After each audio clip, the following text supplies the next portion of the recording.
हैं जो जिनकी सेंसिटिविटी 99 तो नहीं है लेकिन 70% तक 80% तक वो सेंसिटिव है, वो आपको बता देती हैं कि आपके घर में बेटा होगा या बेटी होगी।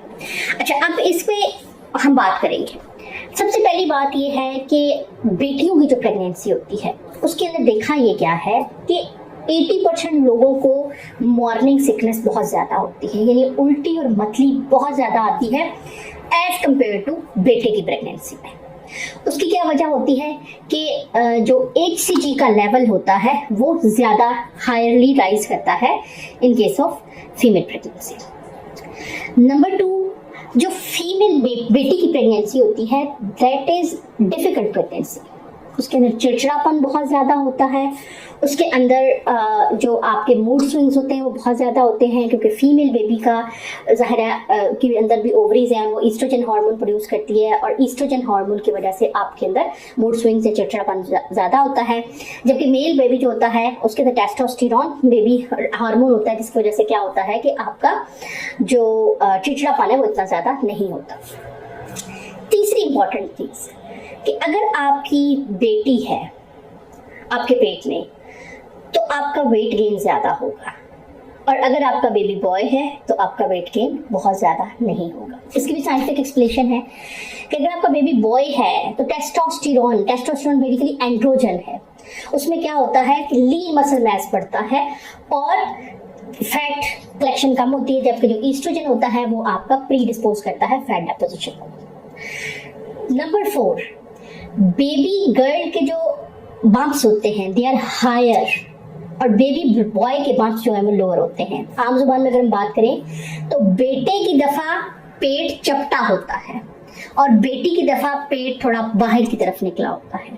यही वजह है कि बेबी बॉयज पे दर्दें जल्दी लग जाती हैं, यानी बाद 40 वीक्स हमें नहीं वेट करना पड़ता, 38+ वीक्स पे पेन्स लग जाती हैं। लेकिन बेबी गर्ल चूंकि हाई होती है, उसको पेल्विस में एंटर लेट होती है और उसका यूजुअली लेबर भी लंबा होता है। तो अगर आपका बेबी बम्प हाई है तो समझ जाएं कि आपकी 70% 80% केसेस में गर्ल होगी, और अगर आपका पेट चपटा है तो आपकी बेबी बॉय है। इससे एक इम्पॉर्टेंट चीज, जब आपका डॉक्टर आपके बच्चे की हार्ट बीट देखता है तो बॉयज की हार्ट बीट 145 से नीचे होती है, जबकि गर्ल्स की हार्ट बीट 80% केसेस में 145 से आगे होती है। तो अगर आपके बच्चे की हार्ट बीट 145 से नीचे है, यानी 130 आ रही है, 140 आ रही है, तो बेबी गर्ल के चांसेस कम हैं और बेबी बॉय के चांसेस ज़्यादा हैं। लेकिन अगर आपके बेबी की हार्ट बीट ज़्यादा आ रही है 150, 155, 160, तो बेबी गर्ल के चांसेस ज़्यादा हैं। यूरिन की पीएच, अगर आप अपने यूरिन की पीएच चेक करते हैं, जो कि अक्सर आप जब यूरिन टेस्ट करवाते हैं तो उसकी पीएच को चेक करते हैं, तो उसके अंदर जो बेबी बॉय की पीएच होती है वो अल्कलाइन होती है, क्योंकि जो एंड्रोजन आपकी बॉडी से इंक्रीज हो रहा है वो पीएच को अल्कलाइन कर देता है, लेकिन टुवर्ड्स अल्कलिनिटी कर देता है। लेकिन जो फीमेल की होती है दैट मेक्स यू एसिडिक, वो एसिडिक पीएच होती है। इसीलिए जो सोडा होता है, जो घर में आम इस्तेमाल करने का सोडा होता है, वो अगर आप डालें, अगर आप बबल्स बने तो वी सेट्स बॉय, और अगर बबल्स ना बने तो वी सेट्स नेगेटिव गर्ल। तो ये भी तकरीबन 70-80% तक इफेक्टिव है।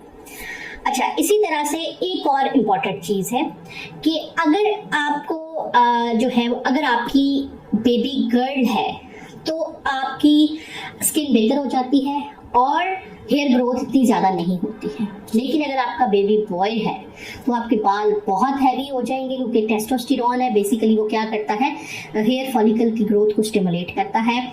आपका बहुत ज़्यादा रंग ब्लैक हो जाएगा और आपका जो नाक है वो मोटा हो जाएगा, एडिमा हो जाएगा, और आपके पेट के ऊपर भी काफ़ी ज़्यादा ब्लैकिश निशान आने लग जाएंगे। अगर आपकी ब्यूटी कम होना शुरू हो जाए तो समझ लें कि टेस्टोस्टेरोन काम कर रहा है, और ये टेस्टोस्टेरोन डेफिनेटली बेबी बॉय से आ रहा है। लेकिन अगर आपकी ब्यूटी स्किन बेहतर होने लग जाए तो इसका मतलब ये है कि ईस्ट्रोजन काम कर रहा है, और ईस्ट्रोजन आपके साथ साथ आपकी बेटी की ओवरीज में से भी आप तक पहुंच रहा है। तो ये तो कुछ सिम्टम्स थे जो कि आपको बताते हैं कि बेबी गर्ल है या बेबी बॉय है, लेकिन ये 100% नहीं है।